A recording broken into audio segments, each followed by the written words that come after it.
Welcome to this kind of Silicon Valley. Part just came back from Southern California. He won an award in an entrepreneurial contest. He was the top participant. So here he's back with a smile on his face, ready to expand.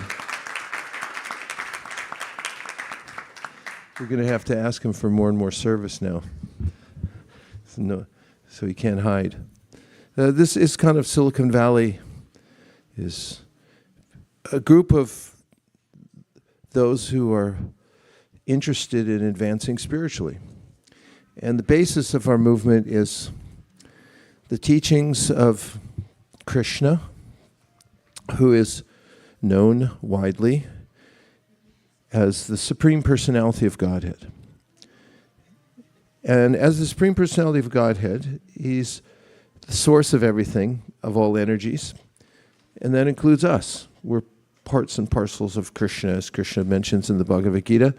And Kṛṣṇa also comes in different forms to the world for the purpose, especially in this world, of showing himself and teaching about himself and the process for attaining spiritual perfection in life.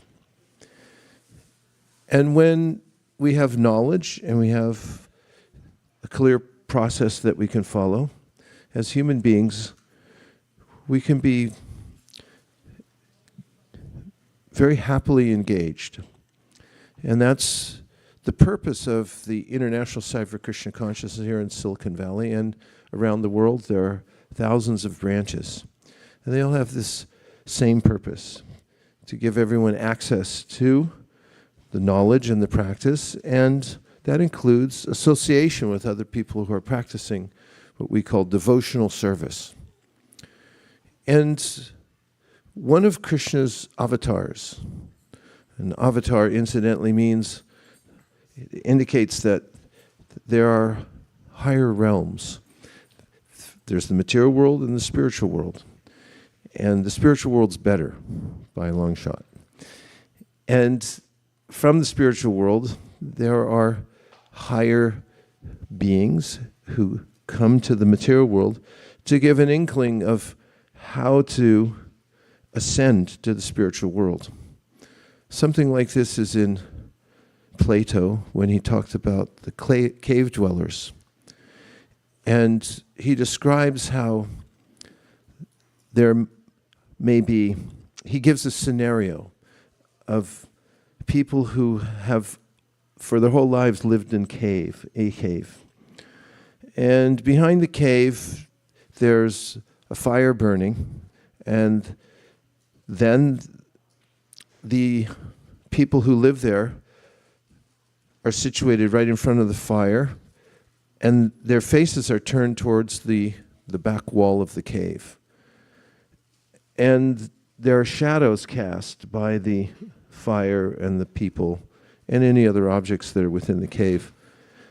And the people have been there their whole lives and they've not seen anything else. Therefore, they take it that that's reality and that's everything. And one day, somebody finds his way out of the cave and notices that there's bright sunlight.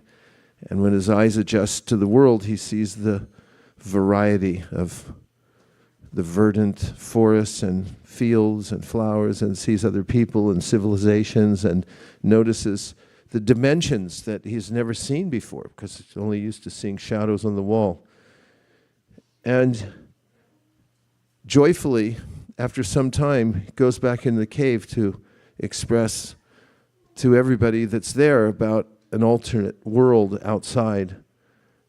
And the author says then that these people may become incensed and angry and even violent towards him, saying, "How dare you say there's another reality? This is the only reality."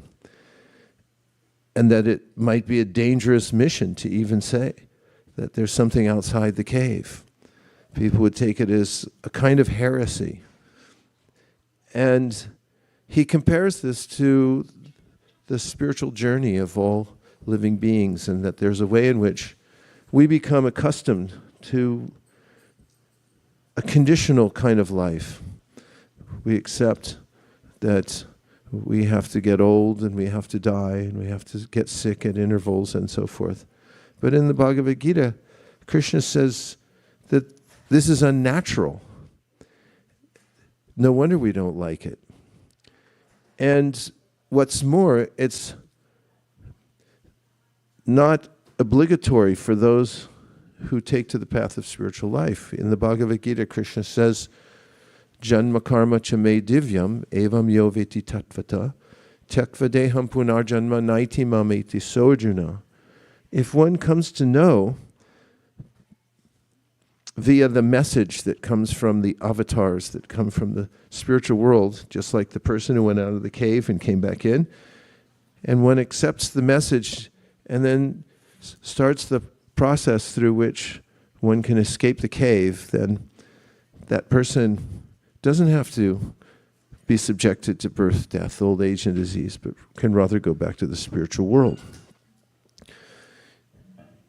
And so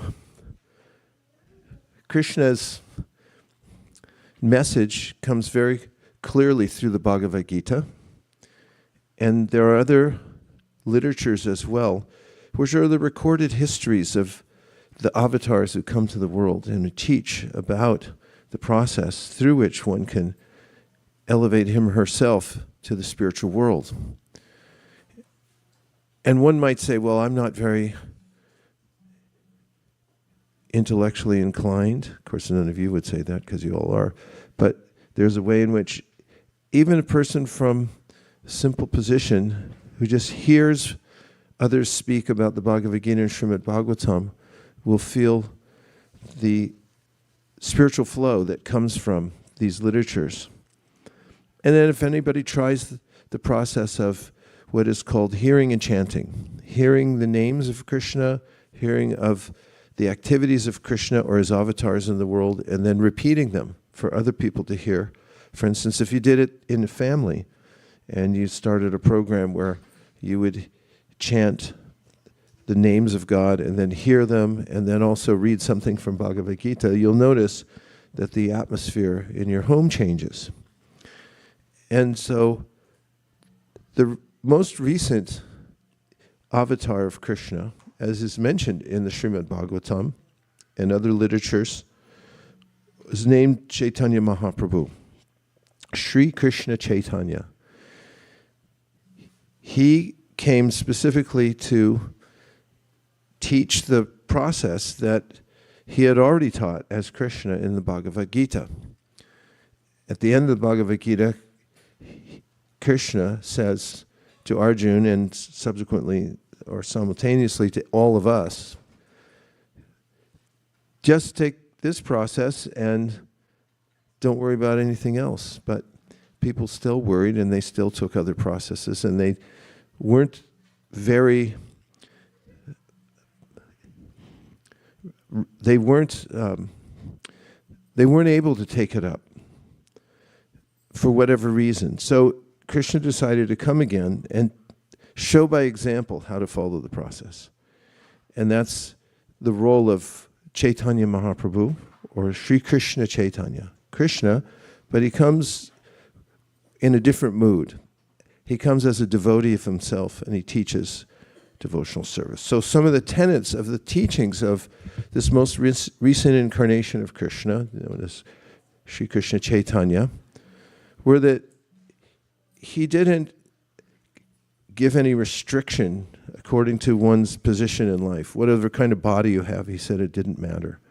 Akiva bipra kibinyasi shudra kenanoi, ye Krishna tattva veta se guru hoy. He said anybody can become qualified in this process.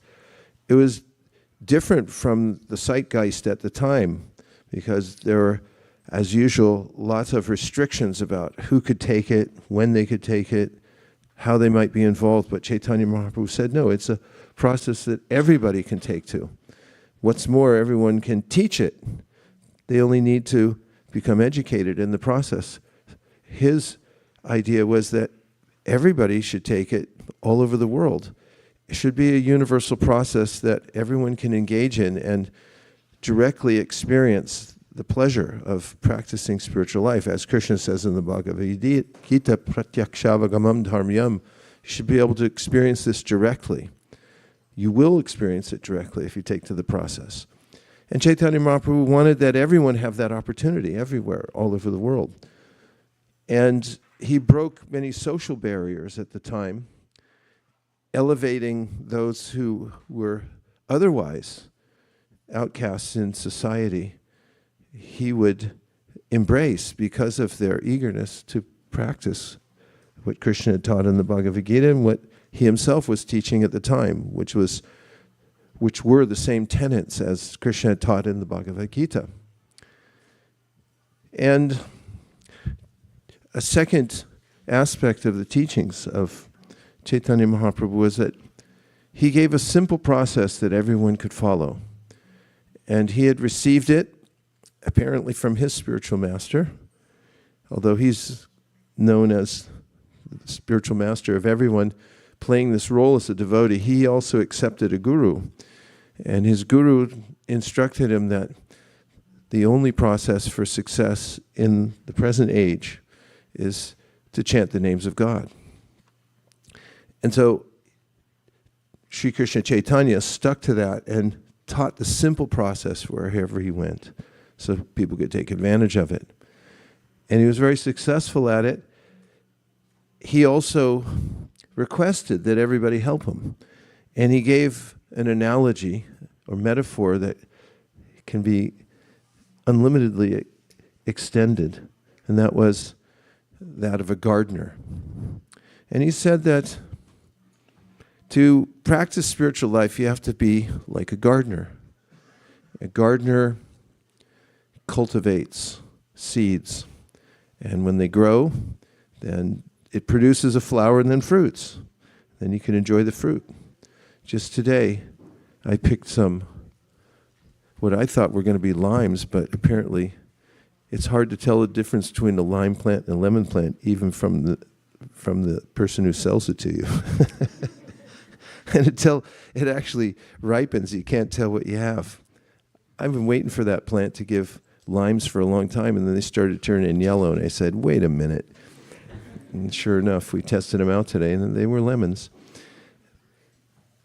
There's a way in which Caitanya Mahāprabhu said there's the rarest of seeds. It's called the bhakti lata, which means bij. Bij means seed. And he said you can receive that seed, which is the mood and the instruction from those who have received it from others and who have received it originally from Krishna and who have passed it down over many generations. Just like nowadays, there are seeds and then there are seeds. If you want the best seeds, you have to go to these companies that have heirloom seeds that they've preserved over generations. They haven't been contaminated. And so it matters what you plant. So he gave this analogy that when you meet somebody who's already practicing bhakti yoga sincerely, who's received that instruction how to do it, and they sincerely take it, that's the seed. And they can pass it on to other people. And when that seed is planted in your heart, which shows up for you as a sense of, I want to do this. I don't want to do anything else. Even though I have to do so many other things, I'm only going to do this. And then he said, there's a process for watering the seed, which is what I mentioned before, hearing and chanting.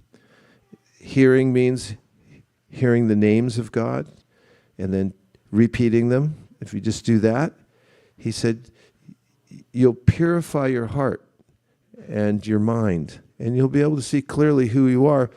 The good news there is that who we are is extraordinary.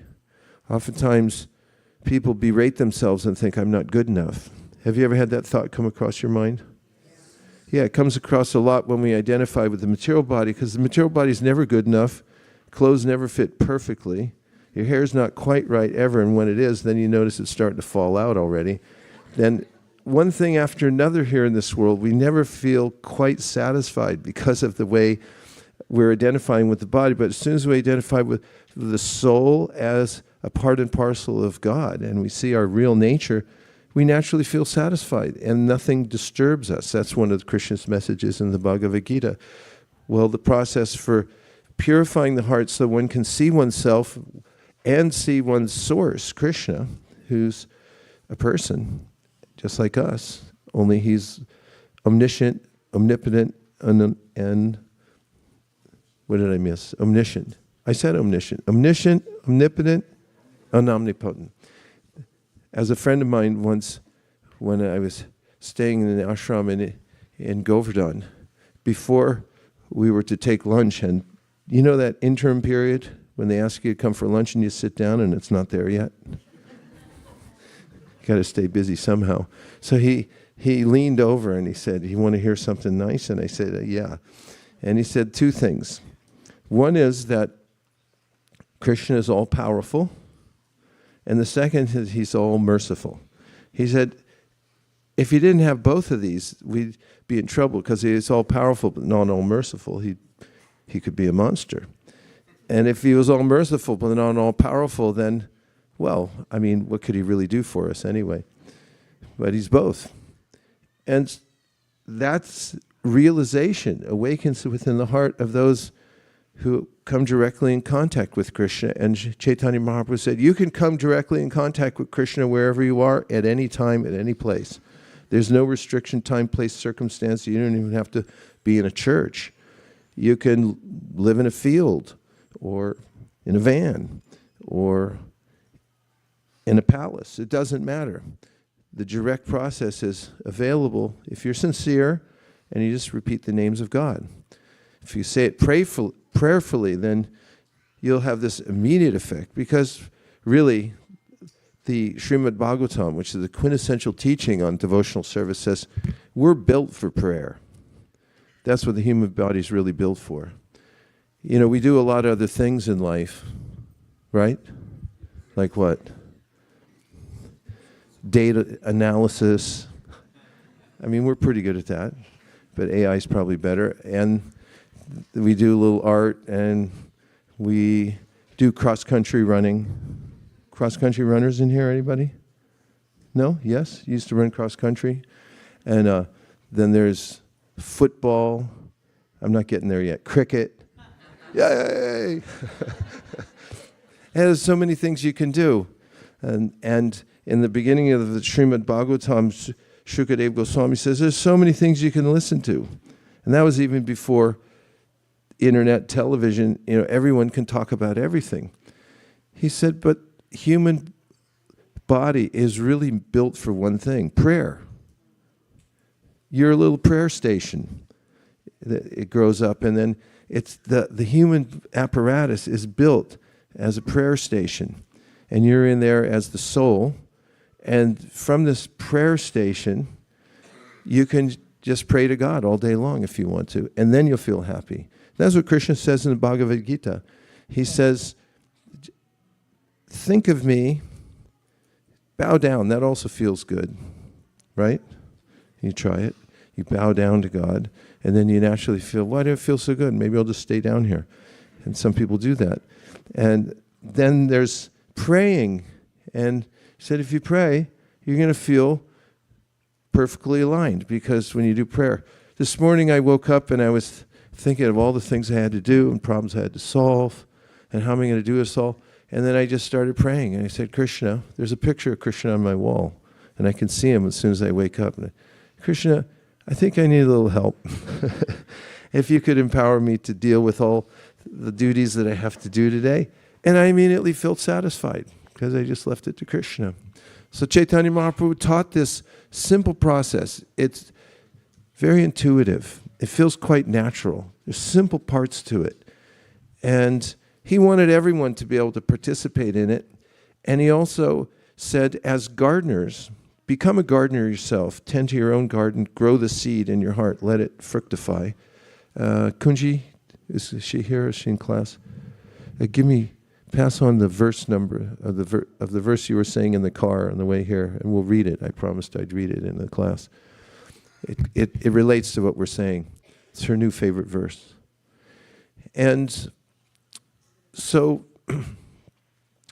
he also said, when you water the tree, and it grows up. It'll get lots of flowers on it, and after flowers come, fruits. Fruit, right? Everyone say yes. Yeah, just in case you didn't know that. And then he said, you can enjoy the fruits, but there are too many. There are too many fruits for one person to eat. And he said that about himself. I'm growing all these gardens in people's hearts everywhere, and all the fruits are coming out. There's so many, I can't eat them all. And therefore he said, well, everybody distribute these fruits. So that's how you can be employed, distributing the fruits that come out of the bhakti creeper and are available to everybody. And when you do, then it becomes a way of reconfirming how nice the fruits are. Because when you give them to other people and you see them eating them, and then they get the same result, that they start to smile, and then they'll laugh, and then they'll chant, and sometimes they'll dance because they ate the fruit. And then he said, then you'll remember how nice it is. And just recently, we took a little trip down to Jagannath Puri. How many here have ever been to Jagannath Puri? 1, 2, 3, 4, 5, 6, 7, 8, 9, 10. So while we were in Jagannath Puri, we decided we were going to try to follow the order of Sri Kṛṣṇa Caitanya Mahāprabhu and distribute some of the fruits. And the way we considered doing that was through distributing books about the teachings of Lord Chaitanya and Krishna. So on our journey, we had about 160, in Puri, I think we had 130 participants. And each one of them got a special bag, and in it were books. And then there's a little device that we imported from London, Kuñjarī Prabhu brought with him, on which you could pull out the cord, and on it had, in Oriya, the local language in Puri, a request that please take this book, and if you like, give a donation. That's a paraphrase of what it says. And so what we found was a confluence of people from all over the world, because in our yatra we had devotees from America and London and India, of course, and Australia, New Zealand, and they all went out into the villages in Jagannath Puri, and were distributing books in Oriya. And we noticed, for instance, when Mekhala Dāsa was there, she was one of the most enthusiastic book distributors. And we witnessed a few times when we were going by that there would be a little crowd around her looking, because for them, they hadn't seen a Vaishnavi who was white and from America, what to speak of Santa Cruz, giving them information about Krishna.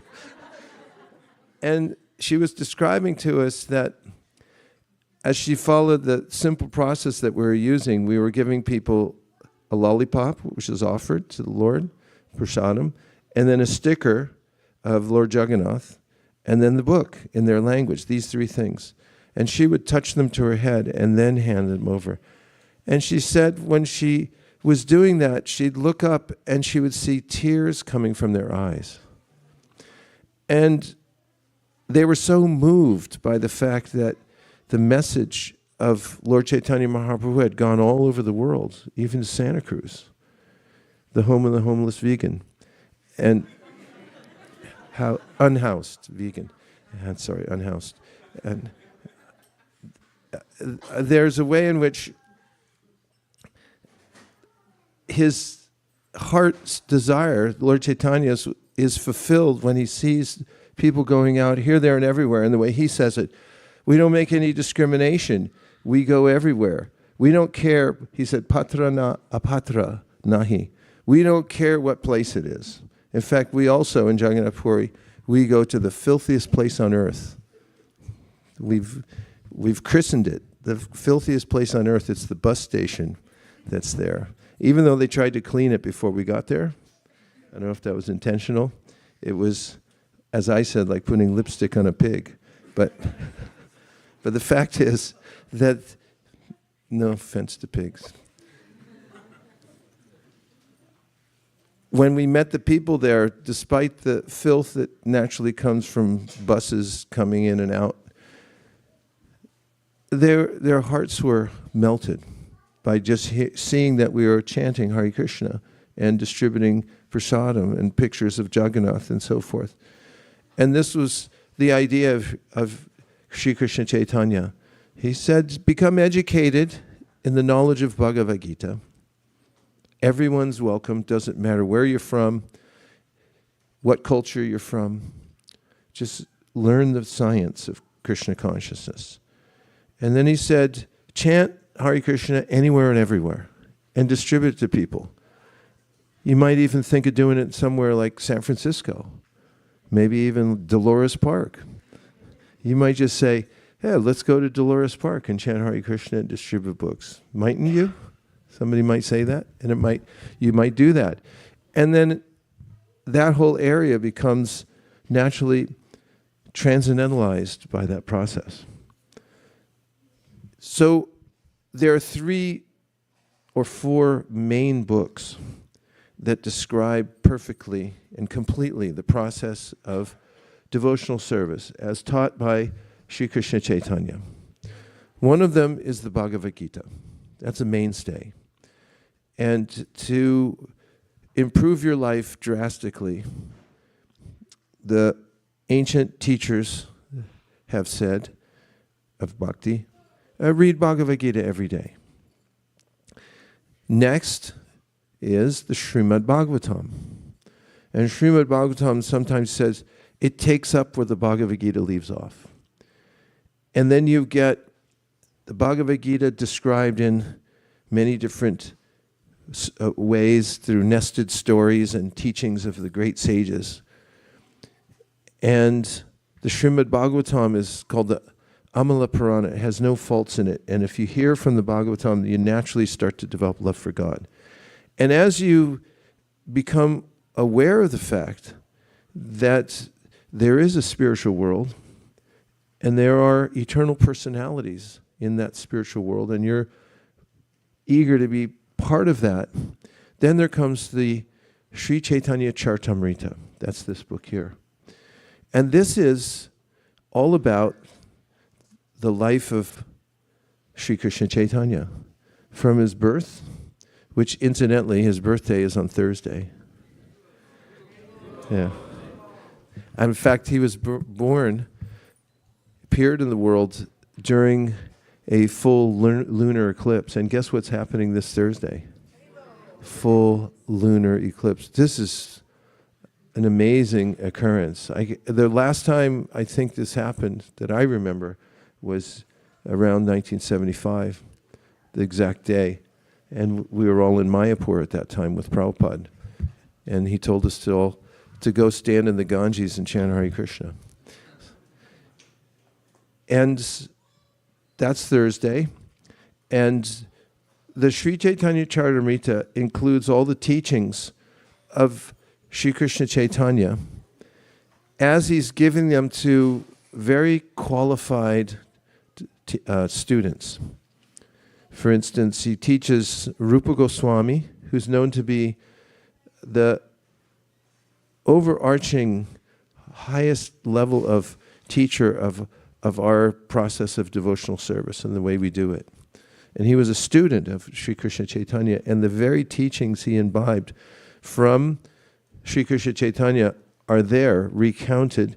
And how were they recounted? At the time, there were intimate associates of Caitanya Mahāprabhu who kept detailed notes in diaries.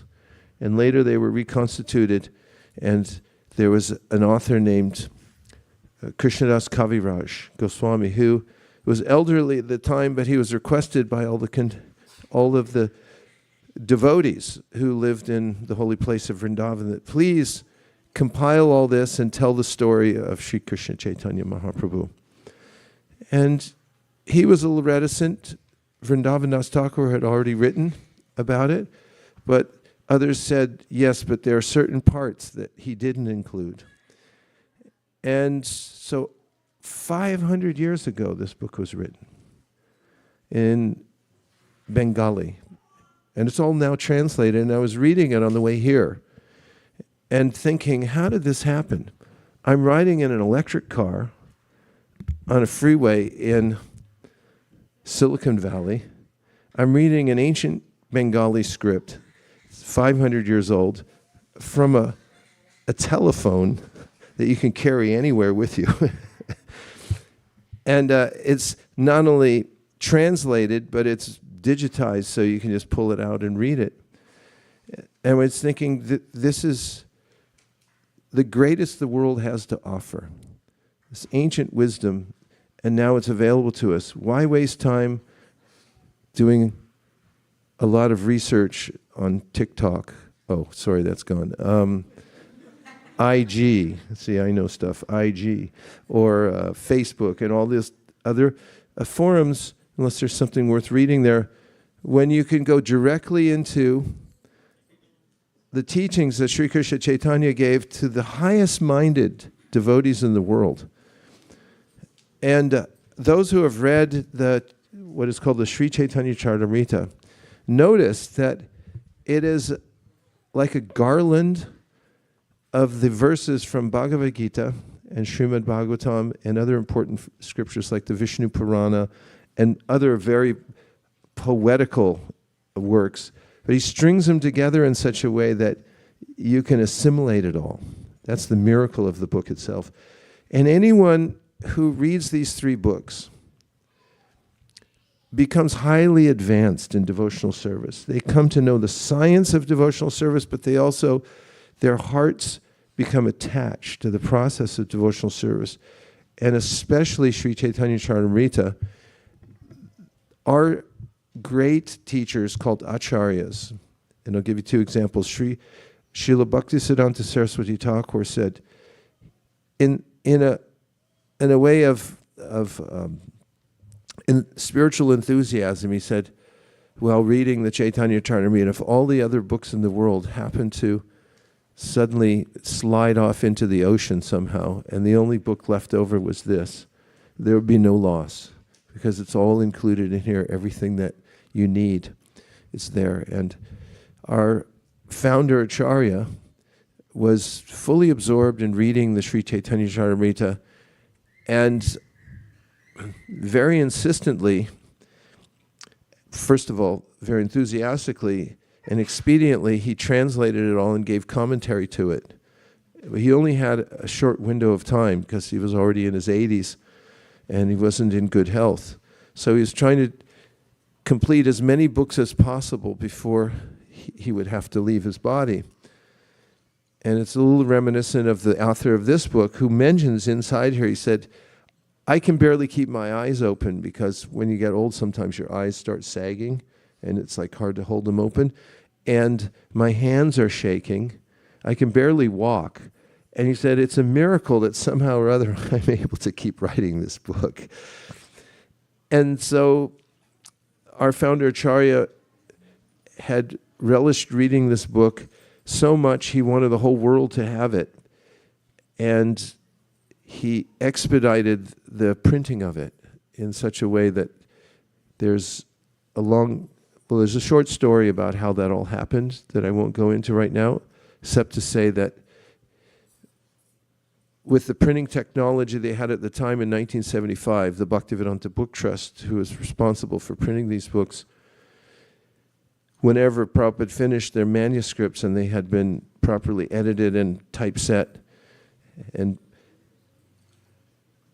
it took a long time to produce even one book, like at least a few months. And the people who in charge of the publishing in Los Angeles at the time had bought all the latest technology they could in order to finish the books Prabhupada was writing. And when Prabhupada came there to Los Angeles in 1975. He asked what pace they were on, and they said, now we're going to be able to produce one book every 2 months. They thought they would astound Prabhupada by this pace, but Prabhupada astounded them back because he said, I want all of the books in 2 months. To which they said it was impossible, and then Prabhupada wouldn't accept that answer.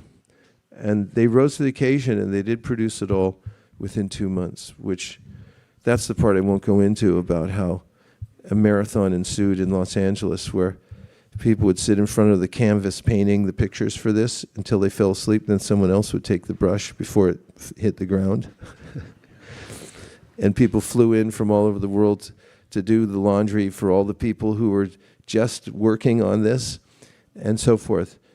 And then afterwards, some thought that it's such a highly elevated subject matter that maybe Prabhupada wouldn't want just a few hundred copies.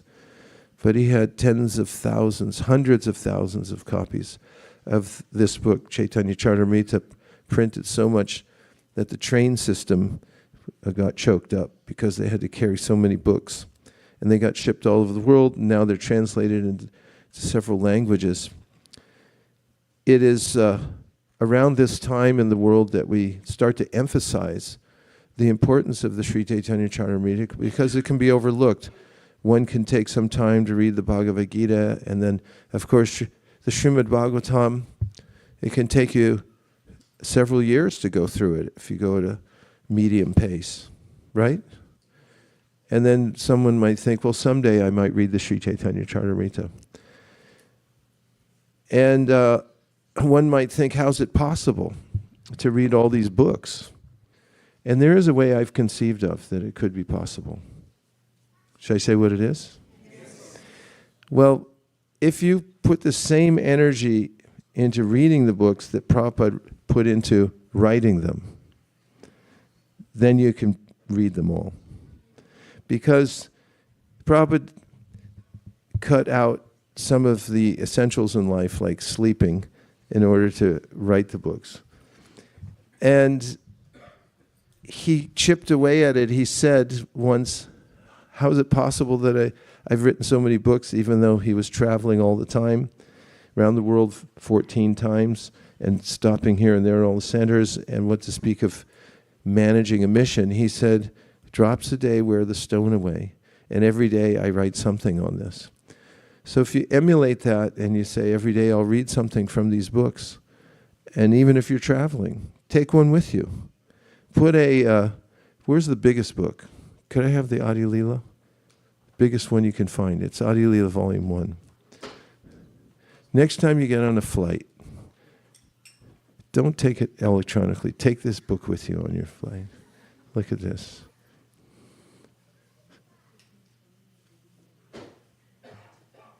Book distribution.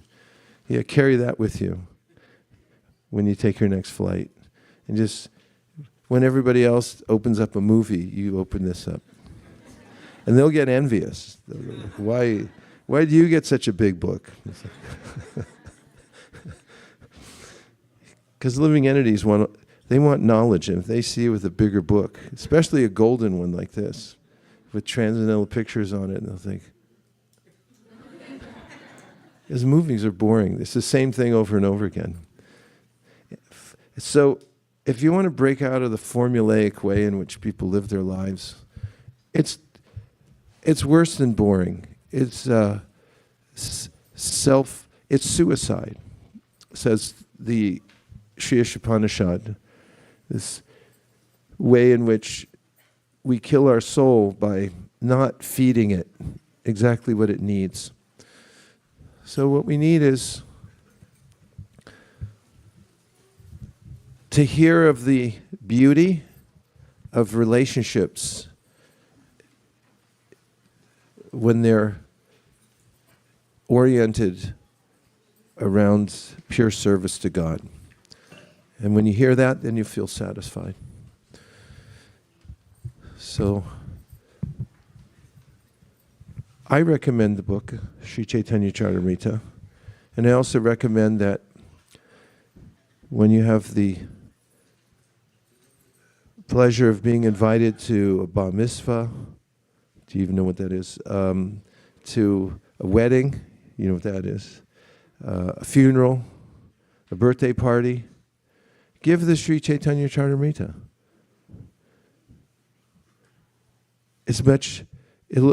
It'll be the talk of the household. You know, what'd you get? A toaster, hair dryer, some knives. But the Sri Caitanya Charitamrita, that'll change people's lives. And so that's one of the ways in which we conduct our work here.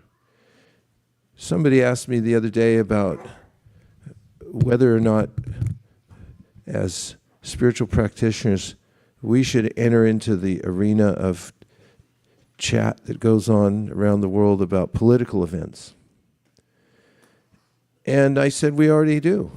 We have the loudest voice because what speaks louder than a book? It's the loudest voice you can distribute a book, and it speaks to everyone. And when we do massive distribution of transcendental literature, it preserves them, preserves that literature, because it can be lost in the course of time. And it also brings spiritual nourishment to people and relief from their anxieties. So I recommend reading it, and also be the one who shows up with the Sri Caitanya Charitamrita to give to other people wherever you go. You can even do it randomly. If you find somebody who's spiritually inclined, you can offer them these various transcendental literatures like the Bhagavad Gita, the Srimad Bhagavatam. In fact, I'd like to send a Sri Caitanya Charitamrita to my friend, my old pal, Shatrughna Singh, who I sat next to on the flight from Calcutta. And it was a funny circumstance because Nirkula and I were getting on the plane in Calcutta, and for no apparent earthly reason, when we got to the place where they check your ticket, they switched our tickets and they gave us the first class section. We didn't ask for it.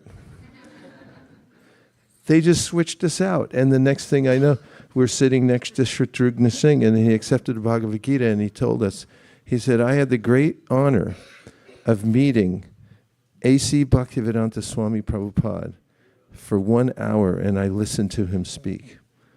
So I would like somebody who has his address, I would like to send him a Caitanya Charitamrita today. On Gaur Purnima, I'm going to send it to him with a little note. Remember me from the airplane? It wasn't he was oblivious to devotees. He knew what devotees. I didn't know that until he turned around and he proclaimed.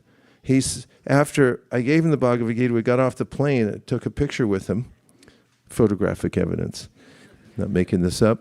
And then he announced to the whole crowd there, he said, I met A.C. Bhaktivedanta Swami Prabhupada. I had the great honor of listening to him for 1 hour. So don't you think he should get a Sri Caitanya Charitamrita? Okay. If you think a few other people, we'll send out a few more, but I'm going to sponsor that for Shatrughna Singh, my old pal.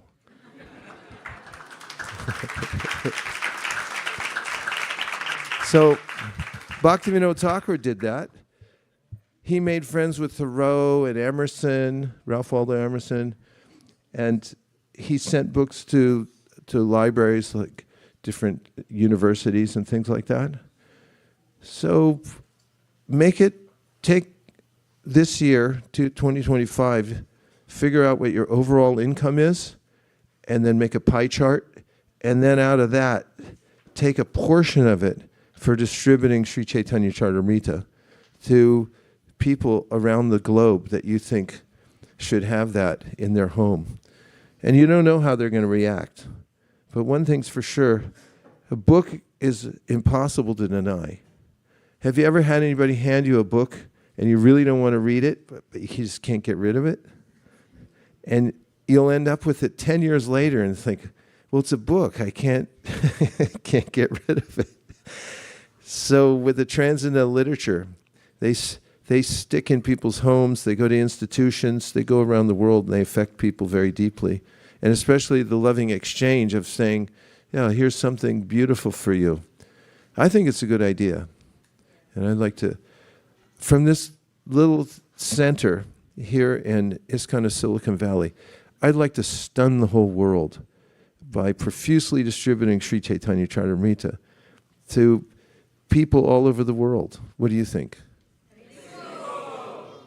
That's a good idea. And to show up in society with something to offer. As a lot of people have opinions that leave me scratching my head, and I just don't get into it. But if you express your opinion and your value system by distributing transcendental literature and just say, this is so finely composed and it's so beautifully presented and so earnestly, and let people choose and have an option to have something sublime in their life. Yes. You found the address? Okay, he'll take it. He definitely will. He's a very... Right, he's also been a politician, so he has a parliamentary address and a permanent address. Okay, I'll work with you all after the program, and we'll get him set up. Now, would you like to chant a little bit? This is the Hare Krishna chorus of Silicon Valley. So really lift up your voices and pray deeply. Sri Gopal, you're more scary when you have a mic in your hand. Do you want to move up a little bit? What do you think? 7.2, go for 7.2. How was Dolores Park? Thank you to all the devotees that went to Dolores Park. You know, it's been a dream of mine that we have that little Harinam in Lytton Plaza. And we've been having it for a long time, right, Dayanidhi Prabhu? And I would like to see on any given Friday or Saturday night that we have multiple Harinams all over the Bay Area in selected places. And start with 3 as a goal, 3 in one night, and then see if we can expand to 6, and then 12. In fact, 2 times, prematurely, 2 times, I bought 108 Madungas and had them shipped here. Twice I did it. And that's because I was thinking at one time we could have 108 Madunga players and 108 small kirtan parties in San Francisco. In fact, we mapped it out. And they would all proceed down different channels, and they would meet in the center of the city with 108 Madungas in one circle, and then have the biggest kirtan San Francisco's ever seen. What do you think? Yeah.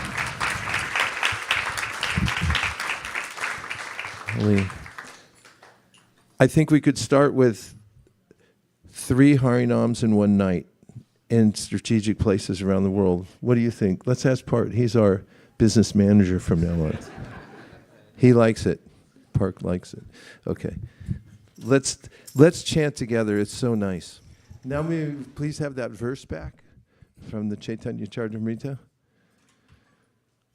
On the way here, Kuñjarī told us that she had a new favorite verse, and she quoted it in the car. And it goes like this. Tahan vistarita pali prema pal, ihan mali sheche nitya shravanari jal. Tahan vistarita pali prema pal, ihan mali sheche nitya shravanari jal. Tahan vistarita pali prema pal, ihan male sheche nitya shravanadi jal.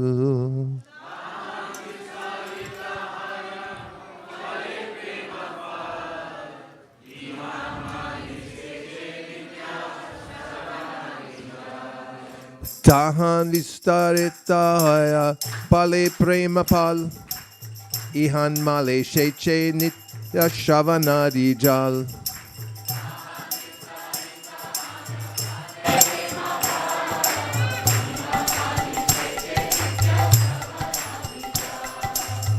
Krishna, Krishna Krishna, Hare Hare, Hare Rama, Rama Rama, Hare Hare.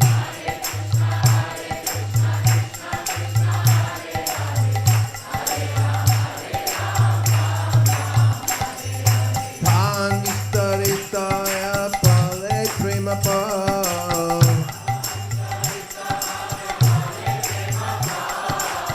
Ihan male sheche nitya shravanadi jal.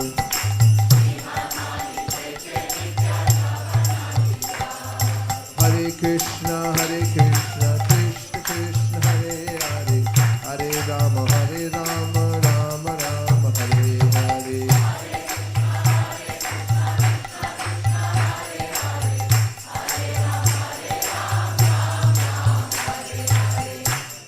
Dahan, there in the spiritual world, in the Goloka Vrindavan planet. Everyone say Tahan. And then point to the spiritual world, the Goloka Vrindavan planet. Kunji's pointing up. Yeah? You know which way it is? That way? Tahan. So, there, demonstrative pronoun. Spiritual world. There is a spiritual world. There is a topmost planet. It's called Goloka Vrindavan. Vistarita, expanded. Go ahead. Vistarita. Haya, becoming. Pale, produces. Prema pal, the fruit known as love of Godhead. Ihan, in the material world, where the devotee is still present. Mali, exactly like a gardener. Sheche, sprinkles. Nitto, regularly, without fail. Shravana Dijal, the water of Shravanam, Kirtanam, and so on. Is there a Bengali in the house? If you're Bengali, raise your hand. We have an emergency. Come on over here. Give him the mic. Now you do it. Give him the mic. A mic. It's like in an airplane. They say, is there a medic on board? Hare Krishna. Okay. They are in the spiritual world. They're in the spiritual world. In the Goloka Vrindavan planet. In the Goloka Vrindavan planet. Vistarito. Vistarito. Expanded. Expanded. Hoya. Haya. Becoming. Becoming. Pale. Pale. Produces. Produces. Prema follow. Prema pala. The fruit known as love of Godhead. The fruit known as love of Godhead. Iham. Iham. In the material world. In the material world. Where the devotee is still present. Where the devotee is still present. Mali. Mali. Exactly like a gardener. Exactly like a gardener. Sheche. Cheche. Sprinkles. Sprinkles. Nitto. Nitto. Regularly. Regularly. Without fail. Without fail. Shravana Adi Jal. Shravanadi Jal. The water of Shravana, Kirtana and so on. The water of Shravana Kirtana. Hare Krishna, Krishna Krishna, Hare Hare. Hare Rama, Rama Rama, Hare Hare. No, other way. Ahan Staritahaya Pale Prema Pal. Ihan Mali Sheche Nitya Shravana Dijal. Everyone.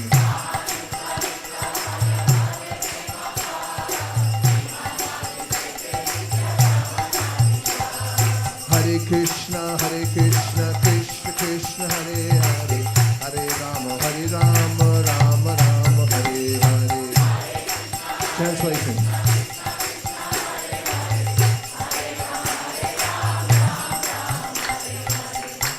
The creeper greatly expands in the Goloka Vrindavan planet, and there it produces the fruit of love for Krishna. Although remaining in the material world, The gardener regularly sprinkles the creeper with the water of hearing and chanting. In the Goloka Vrindavan, the devotees have very intimate relationships with the Supreme Personality of Godhead. The devotee engages in the Lord's service in great ecstatic love.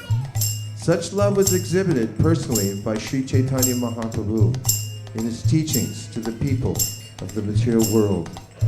The fruit of the devotional creeper is the pure desire to serve and please the senses of the Supreme Personality of Godhead. Krishnendriya priti iksha tare prendang. In the spiritual world, one has no desire other than to please the senses of the Supreme Personality of Godhead. The conditioned soul within the material world can neither understand nor appreciate how a pure devotee in the material world can render confidential service to the Lord out of feelings of ecstatic love and always engage in pleasing the Supreme Lord's senses. Although seen within this material world, the pure devotee always engages in the confidential service of the Lord. Any ordinary neophyte devotee cannot realize this. Therefore it is said, Vaishnavera kriya mudra vigneya na ujhai. The activities of a pure Vaishnav cannot be understood, even by a learned scholar in the material world. Every living entity is wandering within this universe in different species and on different planetary systems according to his fruit of activities. Out of many millions of living entities, one may be fortunate enough to receive the seed of the Bhakti Lata, the creeper of devotional service. By the grace of the spiritual master and Krishna, one nourishes the Bhakti Lata by regularly sprinkling it with the water of Shravanam, Kirtanam, hearing and chanting. In this way, the seed of the Bhakti Lata sprouts and grows up and up through the whole universe until it penetrates the covering of the material universe and reaches the spiritual world. The Bhakti Lata continues to grow until it reaches the topmost system, planetary system, Goloka Vrindavan, where Krishna lives. There the creeper takes shelter at the lotus feet of the Lord, and that is its final destination. At that time the creeper begins to grow the fruits of ecstatic love of God. It is the duty of the devotee who nourishes the creeper to be very careful. It is said that the watering of the creeper must continue. Ehan male sheche nitya shrava nadi jam. It is not that at a certain stage one can stop chanting and hearing and become a mature devotee. If one stops, one certainly falls down from devotional service. Although one may be very much exalted in devotional service, he should not give up the watering process of Shravana Kirtanam. If one gives up that process, it is due to an offense. This is described in the following verse. Hare Krishna, Krishna Krishna, Hare Hare, Hare Rama, Rama Rama, Hare Hare.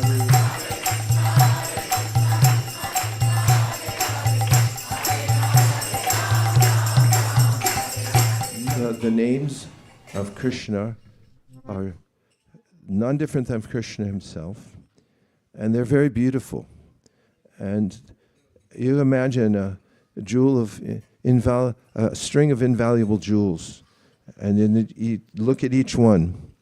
For those who enjoy chanting the names of God, they don't need, such persons don't need anything else in their life, except maybe a little prasadam. And then a little place to lie down, to rest, and some seva. Because when we chant the names of God, especially Hare Krishna, Krishna Krishna, Hare Hare, Hare Rama, Hare Rama, we're asking Krishna, please engage me in your service. Oh Krishna, oh energy of Krishna, Srimati Radharani, They're personal. They're persons. And they're present directly in their names. And as I mentioned before, this human body is an apparatus. It is specifically built for prayer. That's what it's built for. And if you pray by singing these names of God, especially in this mantra, and from your heart you pray over and over again to have service, then Krishna will give you service. And what service means is it's not the drudgery of work, but it's the joy of giving love to the Lord by doing something that will please his senses. And we can serve in various ways. There's unlimited ways in which you can serve and use your God-given talent to please God. And that's what this society is for. It's all volunteer, and it's all based on the authorized teachings of the Vedas that are accepted all over the world as stunningly and elaborately written in such a way that the mind spins when hearing the poetic rendering and the philosophical presentations of the Srimad Bhagavatam and the Bhagavad Gita and so forth. So to live a life of complete happiness, chant Hare Krishna. There are various ways of chanting. We hold on to these beads. It's not necessary. You can count other ways too, but beads, there's something aesthetically pleasing about them. And when you travel all over the world, you may find in various cultures, people like to hold beads. We saw on our way to a program at the mantra, we drove into the mantra zone the other night on a Friday night, and while we were on the way, we saw somebody walking through the neighborhood, your neighborhood, and they had some beads they were holding, and they were chanting some prayers to God. And if you go to Japan, they have temples here, there, and everywhere. It's a very beautiful country. And in some places, they'll have a rail that goes all the way around, and they'll have these very large beads. They're this big. And people walk in, and with your whole hand, you can move the bead. And you can walk around and do 108 prayers. It's a way to absorb yourself in the divine, to be close to God directly. And you're the one expressing it through your own mouth, through your own effort.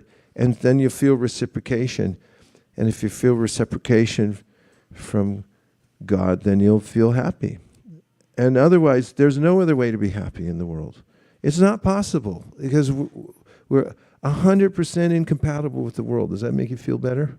I mean, does that ring true? It does to me. And so the simple method taught by Sri Krishna Caitanya was to chant the names of Krishna and then pray and invite other people into the circle so they could pray too. So that's our mission here. We distribute lots of books. It's one of the centers. You'll be proud if you're here from if you live in Silicon Valley. This little one-horse temple, we distribute in the world rankings of thousands of communities around the world. We're in the top 3. And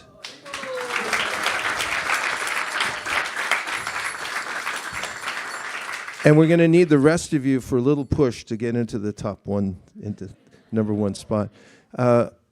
Later on, we'll be offering Sri Caitanya Charitamritas because we're celebrating Gaura Purnima, which is the divine day in which Lord Chaitanya appeared. That's this Thursday. We'll be here all day long. We're not going to stop chanting from 4:30 a.m.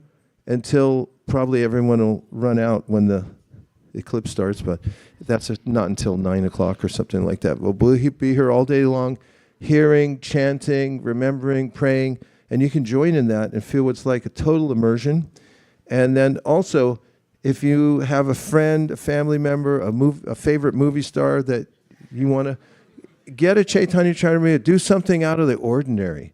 You could spend $100 on a salad here in Silicon Valley. So save on a salad and get a Caitanya Charitamrita. We're going to offer them in a few minutes for anybody who wants to take them away. It's very inexpensive. And just read it to your family, read it to yourself, and then offer it to your friends. And now we come to the most celebrated part of our Sunday program, which is the Hare Krishna dance party. Do you all like to dance? Yes.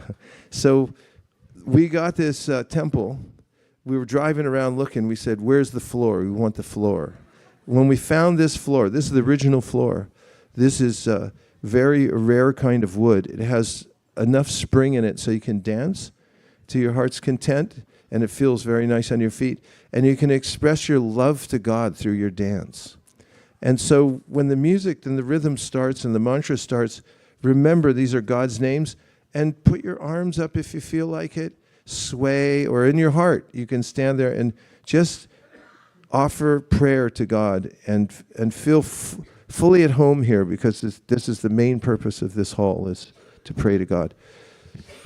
Thank you very much, everyone, for coming today. Right now, we're going to roll up this carpet. We're going to put all the seats back in those beautiful little boxes back there, and then we're going to come back to the dance floor, and we'll see you back here in about 2 minutes and 32 seconds. Thank you very much. Hare Krishna. Haribo. Haribo. These can go back.